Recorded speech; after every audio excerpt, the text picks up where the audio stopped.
Have you ever sat down to a nice piece of fish, truly believing you were making a smart choice for your heart? For decades, we've been told a simple story: eat more fish. It's good for your heart and brain. But what if that story has a hidden, darker chapter? What if this supposed health food has been quietly betraying millions of people over 60? The truth is, not every fish is your friend. Some of the most common varieties can slowly thicken your blood, inflame your arteries, and raise your stroke risk while you sleep. You wake up feeling tired and foggy, blaming age, when your circulatory system has been fighting a silent, losing battle all night. The American Heart Association states over 800,000 Americans experience a stroke each year. For adults past 60, one of the most overlooked triggers is the poison hidden in the wrong kind of fish. They carry mercury, industrial pollutants, and inflammatory fats. We will expose 9 common fish that can systematically undermine your heart and brain. But this is also a story of empowerment. By the end of this, you will know exactly which fish belong on your plate as allies, and which have been stealing years from your life. Let's begin with the greatest deception in the seafood aisle: farmed salmon. For years, salmon has been crowned the king of heart-healthy foods, but the type that dominates supermarket shelves today is a product of a modern industrial system, and it may be doing far more harm than good. Farmed salmon are raised in massive, overcrowded net pens, packed shoulder to shoulder. Their diet is the first clue to the problem. Instead of foraging on a natural diet, they are fed processed pellets of grains, soy and fish oil. This industrial diet fundamentally alters the fish's biology. Compared to its wild-caught counterpart, farmed salmon contains up to 5 times more inflammatory omega-6 fatty acids, linked to arterial stiffness and soaring blood pressure. Furthermore, farmed salmon has significantly higher levels of saturated fat, but the story gets darker. Because these fish are raised in such dense, controlled environments, they become reservoirs for persistent industrial pollutants like PCBs and dioxins. These toxins are stored in the salmon's fatty tissue. When you eat that salmon, you are ingesting a low-dose cocktail of industrial chemicals that begin to accumulate in your own body fat. Studies show PCB levels in farmed salmon can be 8 times higher than in wild. The European Food Safety Authority has issued warnings that frequent consumption could increase long-term risks for cardiovascular disease and cognitive decline. I remember a patient named Richard, a vibrant 67-year-old, who started eating salmon 3 times a week. But 6 months later, his blood work showed his inflammatory markers were higher, not lower. The culprit? He had been consistently buying the bright pink, color-added farmed salmon. When he switched to wild-caught Alaskan salmon, his inflammation levels dropped, his energy surged, and his blood pressure stabilized. The lesson was clear: the problem isn't salmon itself. The problem is the source. If you want to keep this powerful food on your plate safely, you must become a detective. Choose wild-caught Alaskan salmon. Avoid farmed Atlantic salmon at all costs, especially those with labels that state color added. That artificial pink hue comes from synthetic dyes. And practice moderation. Limit your salmon consumption to 1 or 2 servings per week. The bottom line is this: salmon can be either one of the best or one of the worst foods for your heart. The difference lies entirely in a single word on the label: wild or farmed. Your heart's future depends on your ability to spot the difference. Now let's talk about a fish that masquerades as the perfect light meal: tilapia. Walk into nearly any supermarket and you'll find stacks of pristine, pale fillets. It's affordable, bland, and cooks in minutes. For many seniors on a budget, it feels like the ideal solution. But this is the great tilapia deception. The vast majority of tilapia sold in the US is farmed in massive industrial operations overseas. These are not idyllic farm ponds. They are shallow, overcrowded, and often polluted concrete ponds. The fish are fed a cheap mix of corn and soy foods no fish would ever encounter in the wild. This miserable existence transforms the fish from the inside out. Instead of being a rich source of anti-inflammatory omega-3s, farmed tilapia becomes a warehouse of pro-inflammatory omega-6 fats. The ratio is the real shocker. Research has shown that the omega-6 to omega-3 ratio in tilapia can be as high as 11 to 1. To put that in perspective, that's a more inflammatory profile than a bacon cheeseburger. For an older adult diligently trying to calm systemic inflammation, this is a catastrophic irony. You believe you're choosing something light and clean, but your body receives it as a direct inflammatory attack. Omega-6 fats make your blood stickier and your arteries more rigid. A landmark study from the Wake Forest University School of Medicine laid it bare. In terms of its potential to inflame your body, farmed tilapia is worse than eating a hamburger. Let that sink in. The fish you thought was your heart's ally is in fact a clandestine enemy. And the assault doesn't end there. Due to the squalid farming conditions, tilapia often contains trace amounts of antibiotics and pesticides. I recall a woman named Linda, 72 years old, who relied on tilapia because it was easy and inexpensive. She ate it 3 or 4 times a week, yet her blood work told a different story: high triglycerides and inflammation markers that were through the roof. When she finally switched to wild-caught salmon and sardines, her numbers improved within months. The takeaway is undeniable. Tilapia offers the illusion of health while systematically fueling the very inflammation you're trying to extinguish. If you desire a truly clean, light fish, choose wild-caught cod, haddock, or pollock. And always check the label. If it doesn't explicitly say wild-caught, you can be almost certain it's farmed. The bottom line is a harsh one. Tilapia might save you a few dollars at the checkout, but it is costing you dearly in long-term health. It is a bargain your heart cannot afford. Now let's open the pantry and confront a classic American staple, canned tuna. For generations, the can of tuna has been a symbol of practicality and good health. It's quick, it's cheap, and it's marketed as a smart, heart-healthy protein. But here is the terrifying truth. Not all tuna is safe for your heart. In fact, eating the wrong kind too often is like inviting a silent poison into your body. The primary danger is mercury. Tuna, especially the larger species like albacore or white tuna, are apex predators. They spend years swimming the oceans, consuming smaller fish. With every fish they eat, they accumulate and concentrate mercury in their flesh. This isn't a toxin you simply pass.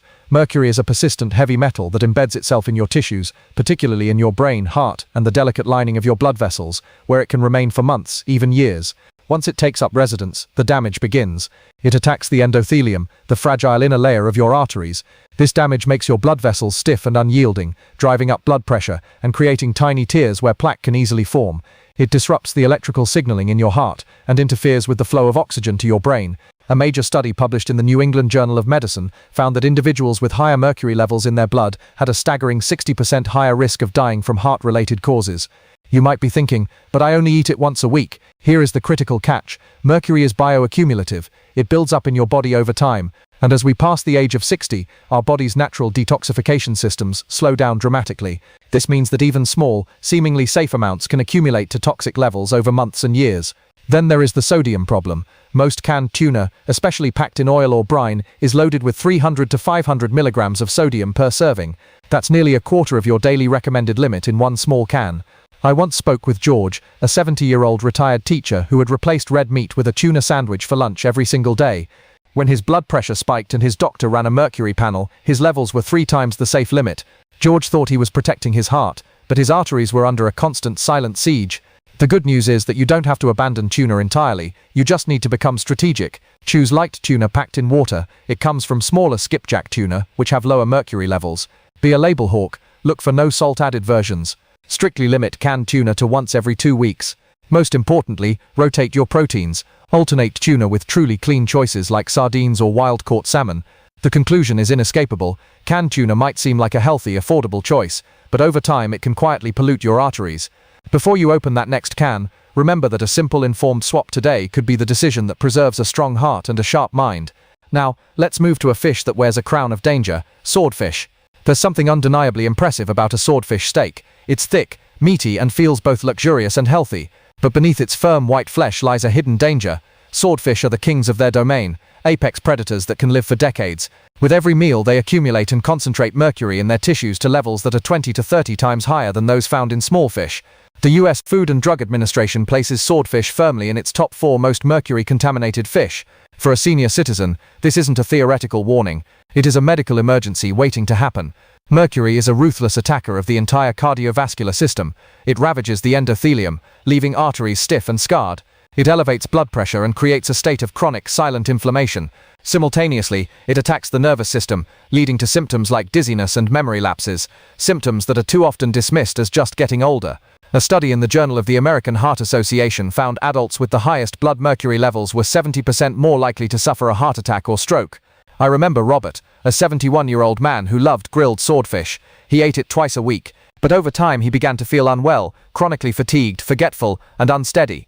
When his doctor tested him, Robert's mercury levels were 4 times the safe threshold. It was only after he completely eliminated swordfish that his symptoms gradually receded. The critical point to understand is that mercury does not simply wash out of your system. Once it's in, it can take months, even years for your body to eliminate it. So if swordfish has been a part of your culinary routine, the time for a change is now. The rule is simple: avoid swordfish entirely. If you crave a meaty texture, opt for mahi-mahi or Pacific halibut. The bottom line is brutal in its clarity. Swordfish might look like a trophy on your plate, but it is a toxic trap for your heart and your brain. The next time you see it on a menu, remember, your longevity is not worth the risk. Now let's expose a fish whose very name commands respect, but for all the wrong reasons: king mackerel. The name itself sounds regal. It's an oily, flavorful fish, and on paper it appears to be a dream for heart health. But here is the devastating paradox.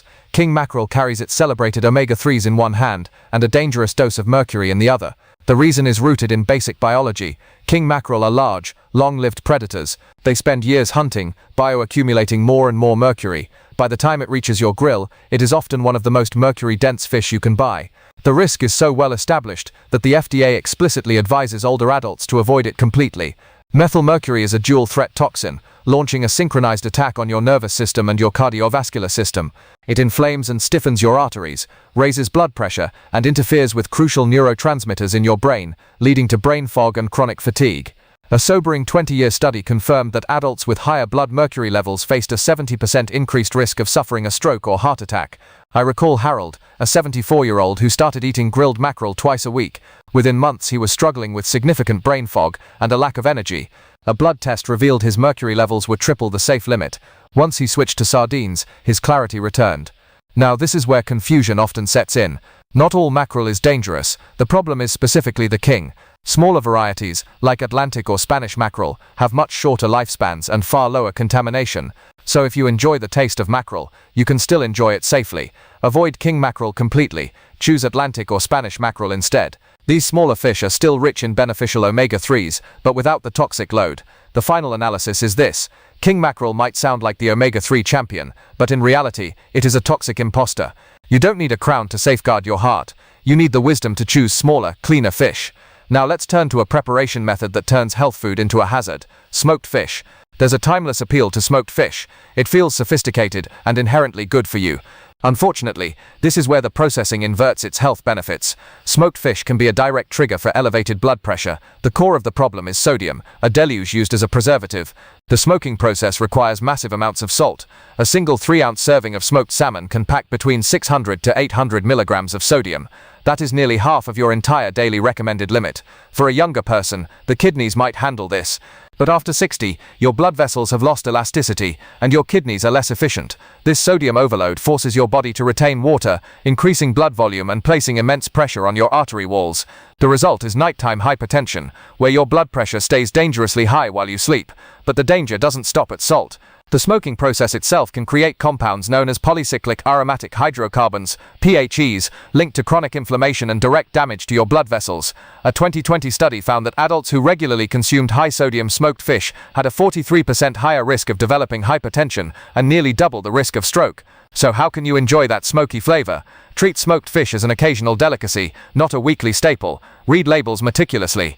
A simple trick is to rinse the smoked fish under cold water before eating. For a daily habit, replace smoked salmon with grilled or baked wild-caught salmon. The fundamental truth is this: smoked fish is dangerous not because it's fish, but because of the industrial process. You can still enjoy the flavor, but make your daily routine centered on fresh, clean choices.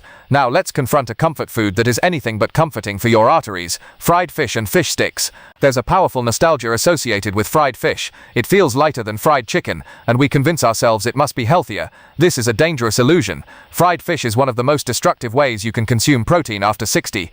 The fish itself is not the primary villain, it is the act of frying. When you submerge a fillet into boiling oil, a triple threat is unleashed. The heat destroys the heart-healthy omega-3s, the fish soaks up trans fats and oxidized oils, the breading adds refined carbs, and a hidden mountain of sodium. A landmark 20-year study found that individuals who ate fried fish more than once a week had a 48% higher risk of stroke. The oils used for commercial frying are rarely changed, forming toxic compounds that damage the lining of your blood vessels. I remember a couple in their 70s for whom the Friday night fried fish dinner was a tradition. They believed it was healthy. Within 2 years, the husband suffered a minor stroke, and the wife's blood pressure hit dangerous levels. When they switched to baked fish, their health improved dramatically. The good news is that you can keep the pleasure and flavor while protecting your heart. Avoid anything labeled crispy, breaded, or fried. Embrace baking, grilling, or steaming. If you miss the crunch, create a healthy coating using almond flour or oats. The final word is non-negotiable. Fried fish creates the powerful illusion of eating healthy seafood. But once those oils oxidize, it behaves inside your body with the same destructive force as junk food. If you are serious about protecting your heart, the fryer must be left behind. Now, let's examine a classic white fish that has lost its innocence: Atlantic cod. For generations, cod has been the symbol of clean, lean eating, but the cod in your supermarket today is not the same fish. Much of the Atlantic cod available now is either caught from polluted waters or farmed. The first danger is pollution. Atlantic cod are exposed to heavy metals and microplastics. These toxins accumulate in your tissues over time, damaging blood vessels and elevating blood pressure. A study found that over 60% of Atlantic cod samples had heavy metal levels exceeding safe limits, but contamination is only part of the story. Due to overfishing, a great deal of cod now comes from farms, where they are fed an artificial diet. This strips the cod of its nutritional virtue. Instead of being a good source of omega-3s, farmed cod contains higher levels of inflammatory omega-6 fats. To compound the problem, farmed cod are often treated with antibiotics, so if you have a fondness for cod, you don't have to give it up. Opt for wild-caught Pacific cod from Alaska. This is a fundamentally different product, higher in omega-3s and free from antibiotics. The conclusion is sobering. Atlantic cod was once a heart-healthy staple, but the modern industrial version has fallen from grace. It may look clean, but it often carries an invisible payload of pollutants. Finally, let's talk about a fish steeped in tradition: catfish. The memory of a crispy cornmeal battered fillet is a taste of home for many.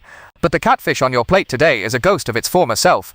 The vast majority is a product of industrial aquaculture. To understand why, look at a modern catfish farm. Picture shallow, densely stocked ponds. The water is polluted with waste. Operators add antibiotics and chemicals. The fish are fed a cheap diet of corn and soy. The biological consequence is dramatic. Farmed catfish contains up to 4 times more inflammatory omega-6 fatty acids and a fraction of the beneficial omega-3s. A study revealed that farmed catfish can have an inflammatory profile directly linked to higher stroke risk. There is another hazard. In these stagnant ponds, fish waste breaks down into toxic compounds like ammonia. So, if you love catfish, you can still enjoy it, but you must do so with a strategy. Avoid imported catfish. Look for US farm-raised and antibiotic-free. The most important step is to break the deep frying tradition. Instead, bake, grill or broil your catfish. The final verdict is poignant. Catfish carries the weight of tradition, but the modern version has become a food that undermines the health of the communities that love it most. The final conclusion, your crossroads moment. Now you have seen the evidence. 9 common types of fish have been revealed not as guardians but as potential saboteurs. The narrative we've been sold is incomplete. The truth is, not all seafood is created equal. Some fish truly nourish your arteries, but others, packed with mercury, sodium, and industrial toxins, can quietly thicken your blood and raise your pressure. After 60, your body changes. Your arteries become more sensitive, your detox systems slow down, and the foods that once helped you might now hurt you. But here's the good news. You have the power to change that, starting with your next meal, by choosing cleaner, smaller, wild-caught fish, by limiting fried and processed seafood, by reading labels. You can lower your stroke risk and boost your energy, because it's not just about avoiding danger, it's about embracing vitality. It's about waking up clear-headed and strong. Remember this simple rule. If it's wild, small and clean, it heals. If it's farmed, fried or salty, it harms. Every choice you make is a small investment in your independence and your years ahead. So next time you reach for fish, pause and ask yourself, is this feeding my heart or fighting it? Your best years aren't behind you, they're the ones you're building right now.